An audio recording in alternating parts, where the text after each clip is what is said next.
Vamos a seguir avanzando en esta jornada, terribles imágenes las que acabamos de ver, todavía además de hecho muy presentes porque corresponden al Festival de Música de Rein el pasado 7 de octubre, donde numerosos terroristas de Hamás penetraron en Israel desde la Franja de Gaza y asesinaron a más de 350 personas, además de tomar a muchísimos rehenes, personas que siguen secuestradas, muchas de ellas en estos momentos. Se calcula que había entre 3.000 y 4.000 asistentes en ese momento, gente muy joven, adolescentes, que las paradojas del destino estaban celebrando un concierto por la paz.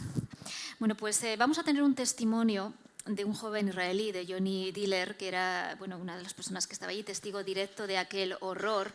Le acompaña para presentarle y hacerle algunas preguntas el periodista Luis Ventoso, director adjunto del debate. Pido un aplauso muy fuerte para ellos y que se acerquen ya a este escenario.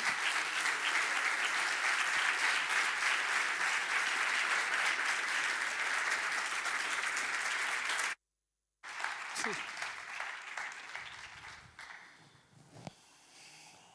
Hola, buenas tardes, muchas gracias. Gracias por la oportunidad para mí de estar aquí, a la Comunidad de Madrid, al CEU.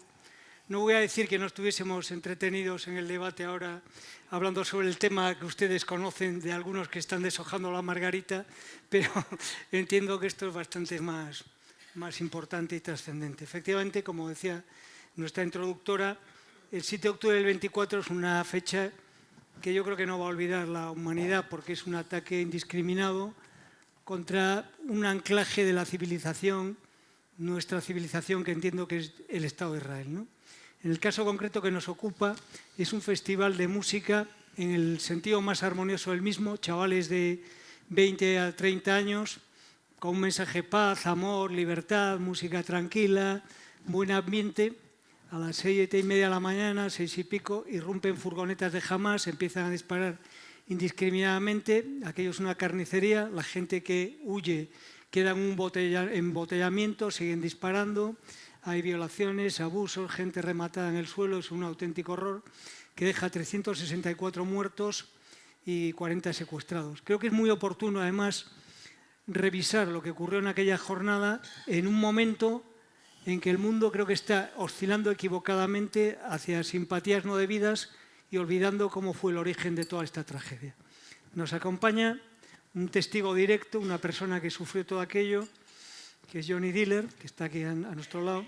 Él es consultor, conferenciante, en su momento, como todos los israelíes, sirvió también en el ejército, en su caso en las fuerzas especiales, y creo que podemos entrar ya en materia. Él va a hacer un esfuerzo con el español y luego a ratos pues se pasará al inglés, según estábamos hablando. Lo primero que te querría proponer es un poco que nuestro auditorio te conozca. ¿Qué tipo de persona eres? ¿A qué te dedicabas? ¿Por qué vas aquel día al concierto? ¿Cuál era tu modo de vida en Israel? Un poco introducirte a nuestra concurrencia, ¿no? Claro que sí. ¿Puedes sentirse? Hola, soy Yoni Diller. Primera vez, muy importante decir unas cosas. Yo soy... esas cosas aquí no es para independencia de Cataluña, no tienes conexión, nada. Nos No empezamos a entiendo preocupar. ese conflicto, no, yo sabes entre conflictos, pero esto no. Mira, vamos a hacer... yo soy 28 años de Israel, de una ciudad 20 minutos de Tel Aviv. Yo soy medio italiano de mi parte de mi madre, de Roma. Mi papá es de California, americano. Hablo un poquito de español, pero vamos a hablar en inglés. Es más fácil para mí si puedo explicar toda esta historia. Más fácil, siento más comfortable. Quiero que un poquito de background, un poquito aquí. Sí, I'm not just a Nova survivor. Yo soy 28 años. Yo soy viviendo en Israel toda mi vida. Yo tengo tres dos hermanos gemelos, Sí, twins. twins gemelos, and un sister, sister? Sí. Hermana. Hermana, sí, disculpa, una hermana de 26 años, una hermana autística que no habla. Yo soy el más grande de la familia. Entonces, yo tengo familia en Roma, no tengo familia en Israel, solo mi madre, esto, ¿ok? Vamos a transferir en inglés, ¿ok? I heard there's a high-level people here, and I guess people will maybe, hopefully can understand me, and I'll just say that before October 7th, just a simple guy from Israel. You know, I did the military for 3 years. The army in Israel is mandatorio hacer el army. We have to because then we cannot protect ourselves. We have to do it. After the army, viajes en Sudamérica 7 meses, viajar a trabajar en Estados Unidos un poquito de voluntariado en África, a Kenia, en Tanzania, un poquito de viajar. I did my bachelor in government and gobierno, sí. También sostenibilidad, focusing on green energy. Ahorita haciendo un máster a comunicación.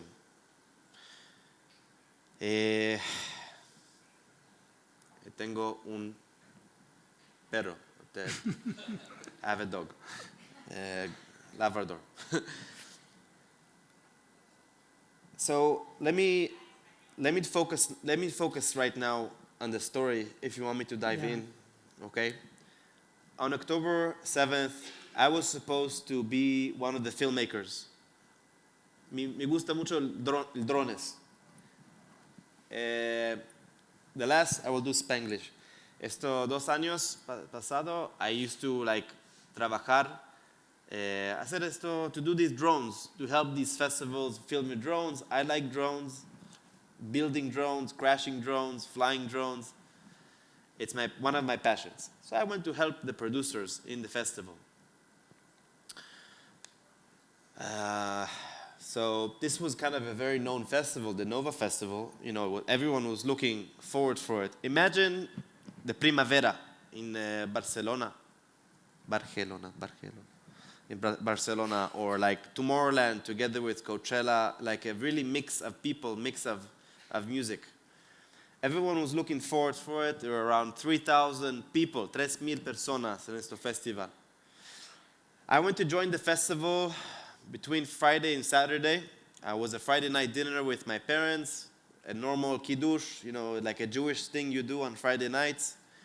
And my parents actually at that night tried to convince me to stop going at these festivals because it's a waste of time and you don't have any value going. So we had this really interesting argument, and of course, I decided to go. And I went together with a good friend of mine at the same night. It was around, the whole event started around midnight, a las 12. We arrived a las 4 de la mañana. We joined a group of friends, amigos, 14, 20 personas. There were like 14, 20 people in the group of the camping. So we arrived around 4 a.m. It was a long ride. Now, it's not something unique to do these festivals in the Gaza Strip area. I even had my birthday not too far away from that location. It's really normal. It's very safe usually. Everything was approved. But usually in these locations, like usually these festivals, they send the location like last minute, like a surprise element. Not to hide anything, just surprise. It was like, wow, it was a really interesting location. Okay, let's go. For months, we prepared to go to this festival. We were really looking forward for it and everything. So we arrived. 4 a.m., we arrived. Until 6 a.m., these 2 hours, we were just in our camps with lights. Everything was like ready. We were pre-gaming, having fun. A las 6 de la mañana, I told my friends, vamos a bailar. That's what we're here for, right? So we went dancing, went to the dance floor, and we started dancing, and 6:29, 29 minutes later, we see rockets coming from Gaza, rockets launched from Gaza, a few dozens of rockets, one after another. I look left, I look right, I see rockets everywhere. In the beginning, I thought I'm like in a dream. Is this really happening right now while I'm at a festival? And I tell my friend, look what's happening. And okay, we have to act. The police took the microphone and said, everyone, evacuate, keep safe, find shelter. Now, in this open space, like, there's not really a place to hide or find shelter. So we really have to be very creative and find ways to, to protect ourselves. So these rockets in Israel, it's not something surprising. Hamás, terrorists, jihad, they send these rockets every year. We're used to it. This is the way for them to provoke us every time. Okay, we have the Iron Dome, it stops the rockets from coming, but it's not 100%. There's still a risk. You still have to treat the situation seriously. But again, it wasn't like it's a new thing. What we did at that time, we went to the camping site, ayudarle a mis amigos to just help them to take all the stuff, the lights, the camping, the tents, and we split. Each one went different places. I went together with a friend, my good friend Nadav. We packed our stuff, and we started leaving with our car. Some people in the atmosphere were panicking. Some people were not panicking. Some people were crying. Mixed emotions in the air. Okay, we're trying to get out. Es muy difícil to get out because 3,000 personas, they want to get out as well. So I thought to myself, okay, how do we get out of this traffic? So I tried to think creative, and I said, let's take a right. Let's take the other road south, going to another village called Reim, and maybe we can do a U-turn and like bypass the whole thing. I tried to be, I don't know, maybe it's a smart way. Eventually, this decision probably saved our life, and now you understand why. We take a right, and we start to bypass to skip this whole traffic. Después, we see a group of people, un grupo de personas, yelling at us, run now, do a U-turn. Do a U-turn, don't ask any questions. And we see the group of people yelling at us, from our people, yelling, do a U-turn. And we don't understand why. Why would you tell us to do a U-turn? That's the exit, la salida. Suddenly we see this car coming from that direction to our direction. And it was coming very, very slowly. It was very suspicious. It was not a terrorist. It was a car from our people coming our direction. As it came closer, I see the car is full of bullets. Full of bullets. And you see a girl in the car trying to stop her car, and she can't. We don't understand why. Again, everything is so, like a very weird, odd situation. We open the car, we open the door, we help her out. She slides out, full of blood. She was shot on her left, on top of her left knee here. We help her out. She was very, very scared. She couldn't even show emotions or cry because she was like in shock. I didn't understand, how is this possible? Maybe it's a mistake. Maybe it's a piece of a missile. I don't know. The last thing I thought, it's some kind of invasion of terrorists. There's not really time to think. So we help her out. Ayuda un poquito, cuanto que puedes. We try to stop her wound, to tell her everything's going to be okay, relax. We were a big group of people around her. Suddenly, my friend was going to get her water from the car. By the time he got back, we heard gunfire coming from the north of us, coming from the left side. Gunfire, which is automatic gunfire, AK-47. Now, I did the militares 3 años. IDF, nosotros militares, they don't use AK-47 automatic weapons. Who uses these weapons? Usually Hamas, Jihad, Russians, not IDF. Okay? I hear gunfire, one after another, like one after another. And we're like, okay, now we have to act fast.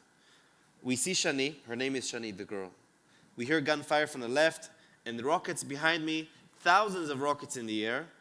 There's not really any choice. You have to go the other way, which is going east. We put everything in the car, we leave the stuff there, and we just go to the open fields. Now, I don't know if you guys saw that video of people running in the fields. I guess some of you did. Now, we were among these people, a bit in the other side. But we found this river, this valley, from far away. And we went there, to the valley, while all this chaos.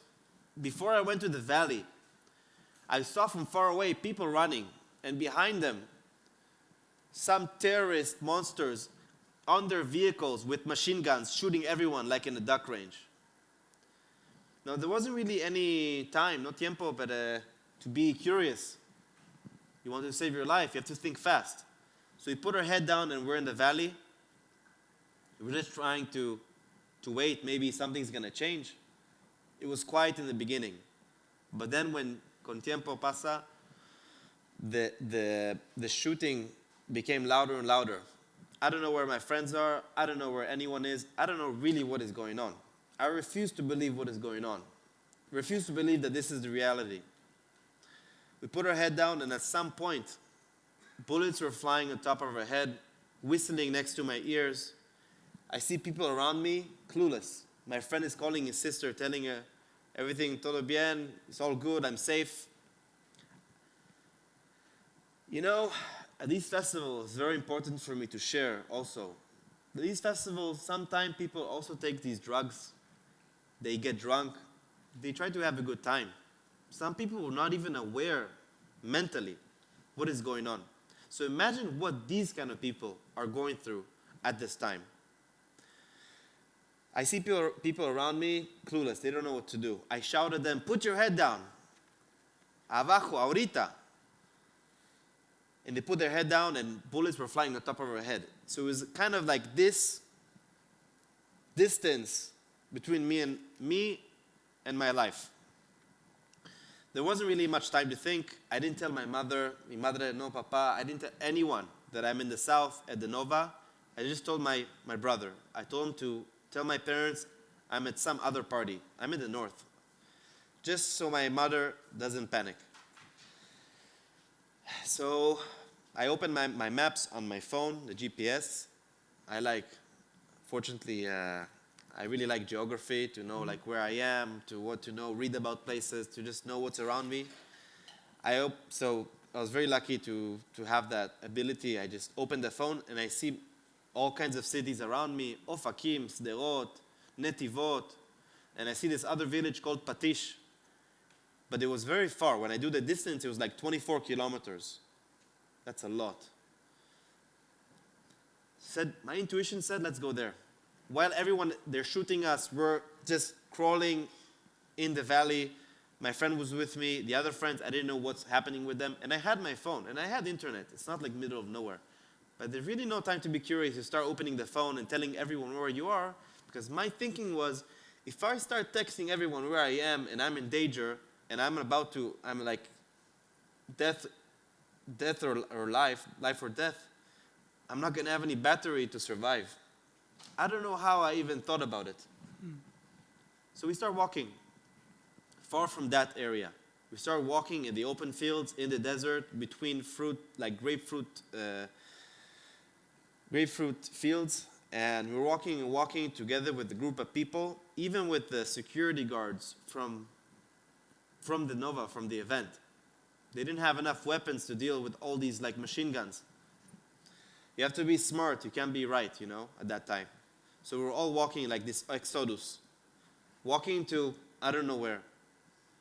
In the meantime, in the background, there's black smoke, white smoke, I thought it was like World War Z. And you hear gunfire, and you see in the air, you see the Iron Dome and the Hamás, everything colliding. And it's all a really weird atmosphere. And I'm not sure if I was like afraid, but we were all very stressed. because we didn't know what is really going on. And that really killed us from inside. And we kept walking and walking for almost 5 hours with no agua, no food, almost fainting. My friend found this fruit, the grapefruit. He told me, Yoni, we have to eat this. Everything was rotten. And I never felt a feeling in my life I'll have to faint one day. But that was the point where I said to myself, if you don't take this, you're probably going to faint and you're going to stay there. If you stay there, you're either going to get killed, murdered, or you're going to get kidnapped. So I take that fruit and we eat it, and we had enough energy to keep walking. After almost 5 hours, we arrived to Patish, and they saved us, the civilians. They saw us from the outskirts, and they picked us up. In the beginning, it was very chaotic. No one really knew who's a terrorist, who's not a terrorist. We have to tell them, we're with you. Don't shoot. And that's what they did. They saved us. It was all fine. It was a group of me and another group of people that were saved. They gave us water, food. And we start crossing stories. Suddenly, momento.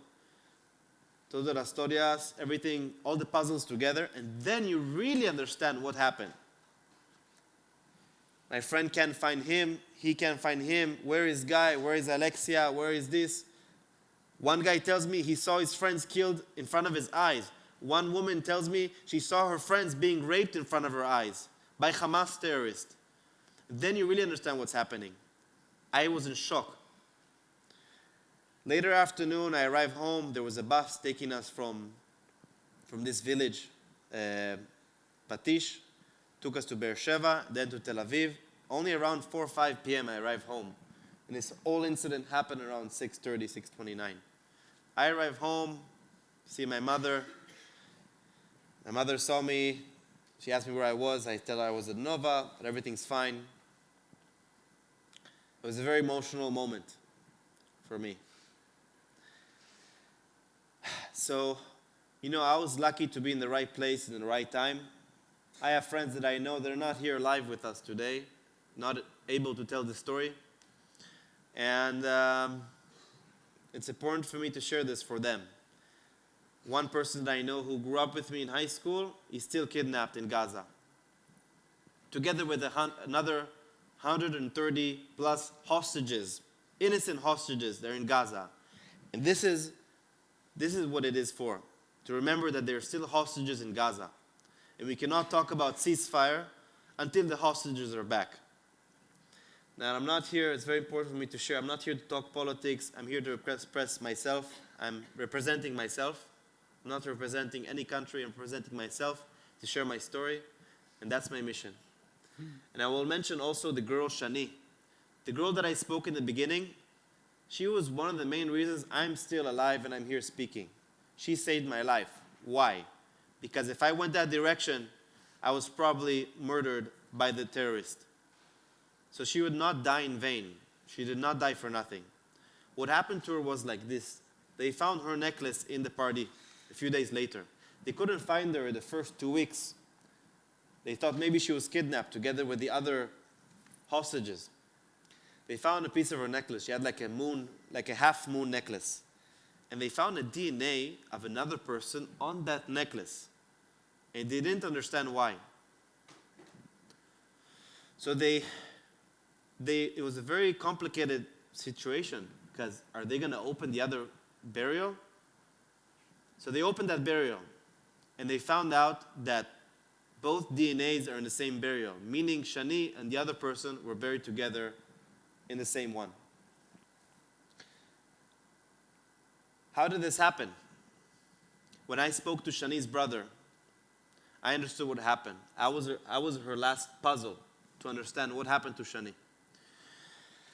There was an ambulance, una ambulancia que they took injured people in the festival.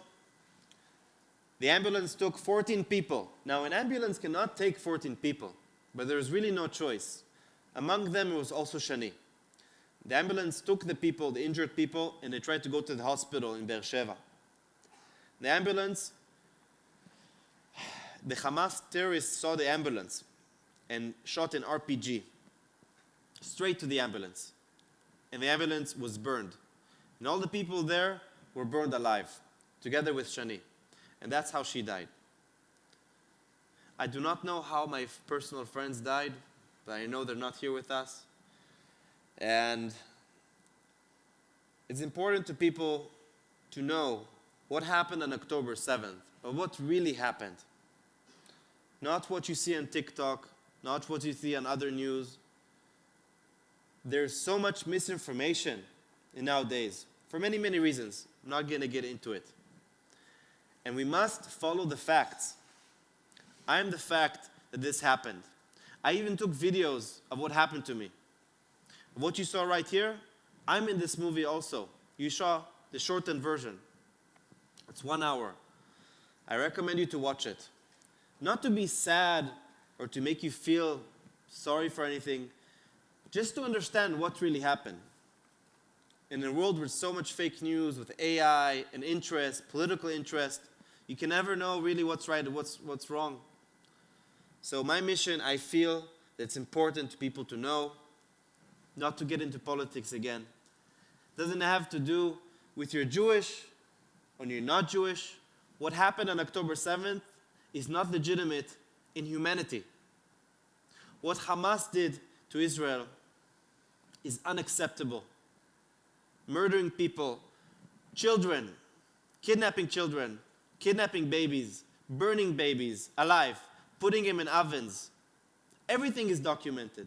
You can see it on Google, you can see it on Telegram, no problem. I'll be delighted to show you on my social media. Talk to me, I'll send you whatever you need. People still deny it. And for me, it's disgusting to see people denying it, because I think that it comes from another kind of hate.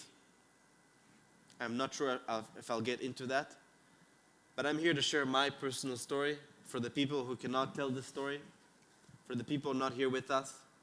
This is a war right now that is happening with Hamas in Israel. How it started is when Hamas invaded Israel and started killing, murdering people, innocent people and families for no reason. After doing this, that gave us a reason to get inside Gaza and terminate Hamas, this cancer, that they're using the Palestinian people as human shields. They're hiding in hospitals, in schools. This is the war they started. And we'll finish it by taking it first to take our hostages back to their homes. And to be honest, in my opinion, I'm not sure most of these hostages are even alive. It's a very complicated situation. I spoke after October 7th in all kinds of news channels in the world, in Italy, Canale 5, Rai Uno, Sky News, Fox News, MSNBC. In the US, I went to Washington, D.C. to speak with congressmen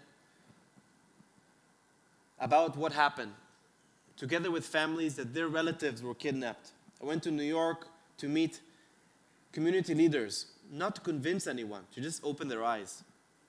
Later on, I extended my whole delegation. I spoke at Harvard, Columbia, NYU, Yale, and Princeton. I guess you guys might know about these places. And you see all this hate of people, this radical thing that is happening right now. And it's disgusting. Sí, eso te quería preguntar. Después de un testimonio como el que has dado tú, que es incontrovertible, tremendo, aterrador, lo peor que se puede hacer, ¿por qué ha perdido o está perdiendo Occidente la batalla del relato, como se dice ahora? ¿Por qué está Occidente a favor de Palestina de repente? ¿Tú a qué lo achacas eso? Disculpa, ¿puedes repetir Sí. otra vez? You see the universities in the United States full of people chatting pro Hamas. Why is that happening? Why is it happening? Yeah. Oh, it's happening for many reasons. Look, a lot of these people that are chanting these words, to the river, to the sea, when you interview him on the street, you ask him, do you know which river you're talking about or which sea? Most of them have no idea what they're chanting for. They don't know the difference between Hamas and Palestinians. I feel sorry for the Palestinians. I don't think anyone should die, no innocent people. And again, I'm very careful not to get into politics, what's right, it's my opinion. These people are chanting for pro-Hamas. They're chanting for October 7th to happen again and again, 10 times more. They're chanting for intifada. Most of them don't even know what is intifada. But the people who are fueling all this with gasoline is the radical people. Whether the radical jihad is happening in the world. These people are taking these people and just putting more fire and more fire. Now, if it was for the Palestinians, all right, somehow it makes sense. But where were you when Syrians in Syria were bombed by Assad in 2011, in 2015, gassed with chemical weapons? It's not about the Palestinians. It's about hating Jews. It's about anti-Semitism. This is a modern Holocaust. They're burning American and European flags together with Israeli flags. This is a war against the Western values. This is a generation of TikTok, and there's no problem with TikTok, but consuming all your news and all your information from TikTok without trying to understand what is going on behind this, it's irrational. A lot of fake news there. I'm not going to get into geopolitics. TikTok is Chinese and why they're doing it and interest and geopolitics. People are going where the fire is, and it's much easier not to get into complicated stuff. It's cool to be anti-Semitic. It's trendy. It's trendy to go where everyone is going. So let's do that. It sounds cool. But when people are interviewed on the streets, don't even know what they're fighting for. It starts in the Holocaust. There was a saying that started. They said, where they burn books is where they're going to burn people. And that's what happened. Now it's where they're burning flags, it's going to become violent. And we have to stop this. Because the same people that are in Harvard, in Colombia, these are the same radical people that are maybe going to be in Congress, in Gobierno, president maybe one day. These people that are chanting neo-Nazi stuff, these people should be arrested. This radicalism is not acceptable anywhere. And they don't want to have a conversation. You cannot talk to them. It's like talking to the wall. It's far greater than politics. It's something deep hatred inside. There's many ways you can solve this, but surely you cannot give them the right to do whatever they want. Go on the street, chant for intifada, burning European flags, American flags, saying October 7th should happen again and again and again, when they don't even know what they're saying. It's cancer. It's a radical cancer. And it's spreading and spreading. So Israel is fighting this war against Hamas, and is fighting the war for the West. Because what is happening in Europe, in America, it's spreading more and more. That's what happened in Lebanon, in Iran. This is my opinion. I think this thing is very sick. I'm just here to share the story. I cannot fight all these protests. I think these people are manipulated, blindly manipulated. You can see it on the streets, and at every simple Google search, look at an interview of these people. What are they saying? They found books of Mein Kampf of Hitler in Gaza, in Hamas homes. Mein Kampf. Think about it for a second. I really hope that Spain will know and wants to be better in the historical map in the future. Whether it's Iran and the radical Islam, radical stuff that is happening. And there's no right or wrong. No one is 100%. No one. It's not black or white. There's always a gray area in the middle. We just have to open our eyes to be more aware. Have a conversation respectfully. Be aware that this is what happened. Not to be sad about it. I don't need anyone to be sorry about it. But people cannot deny this happened because it's like denying the Holocaust, although there's all kinds of evidence. So my mission before you is speaking this truth because it is the right thing to do. Dio saved my life, not for nothing. I have a mission, and my mission right now is to spread the story for the people who cannot spread the story themselves for many, many, many reasons. Thank you. Aunque me encantaría hablar contigo.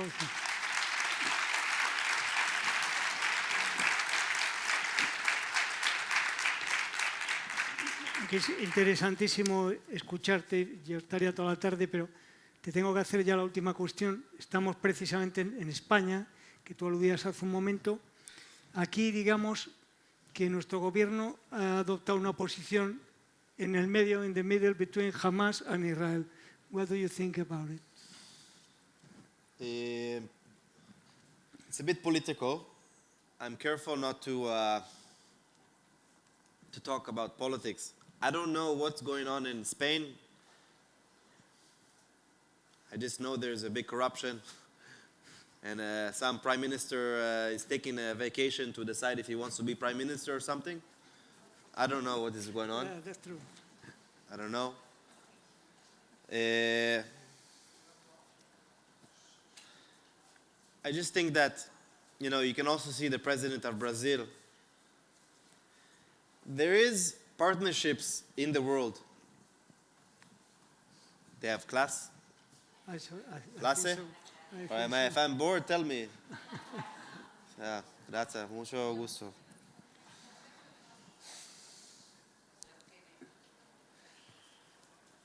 Look, I feel very open to speak to you freely in a very intellectual way. I feel you guys understand me. Look, there are all kinds of interests in the world that no one really 100% understands why it's happening and why each president says this, prime minister says that. It's all interest. Ask yourself why these things are happening. That's all. Why is he taking Hamas side and calling for a Palestinian state? Let's ask, what is a Palestinian state? After October 7th, can you give Palestine, by the way, it doesn't exist, just so you know. If I'm going to go deeper in that, I think eventually they deserve a place of their own, deep inside, but not when there is terrorism inside, like Hamas, that use them as human shields. Once the cancer is out, the radical jihad, the Islam of the radicalism, I have no problem with Islam. I wish everyone would live together peacefully. But once we take all this cancer out, this terrorismo, that's when we can talk peace. Now, about your prime minister, he can take which side he wants. In my opinion, he's one of the allies of, countries like maybe Iran, Qatar. These countries, they finance terrorism. They finance terrorism for years. There's a study that they just did now that Qatar, they give so much money to US campuses since 2001, and you can ask even ChatGPT, since 2001 until 2021, like for all these years, gave over $5 billion. Why? To put this propaganda for years, to put this hate, this chip in them, to do this propaganda, to wait for these days, right now. So it's a very geopolitical thing, taking which side. It's all a partnership, a cooperation, of course. It's about interest. It's all about money, of course, at the end. It's all about money. America is on our side, and we're lucky. We believe in the Western values. We believe in democracy. The people in the Nova Festival, very liberal people, like people from Coachella, Burning Man, Tomorrowland, Primavera. These are the kind of people that are there, from different countries. It was an international festival, music festival. No one wanted this. They did not ask for this. What Hamas did will never be forgotten. And this is something we should learn from. And we will win this war. Now, this is not just the physical war. It's a mental, psychological war against us as Jews, as Israelis, and it's a war against humanity, against Western values. We all want to be free. We all just want to live our life peacefully. We have to say no to terrorism. Gracias. Gracias, muchas gracias. Bueno, aquí lo dejamos. Muchísimas gracias. Ha sido muy interesante como veo. Muchas gracias. Gracias. Muchas gracias para todos. Really great respect. Si tienes preguntas, mi content, ¿qué quiere I have? Like, I'm not an influencer or something, but I do content on my social media, Instagram, whatever. You're welcome to ask me any questions. Follow the journey. I'm here to spread the word until I get tired of it, till I'm dead. And gracias otra vez. Thank you very much for your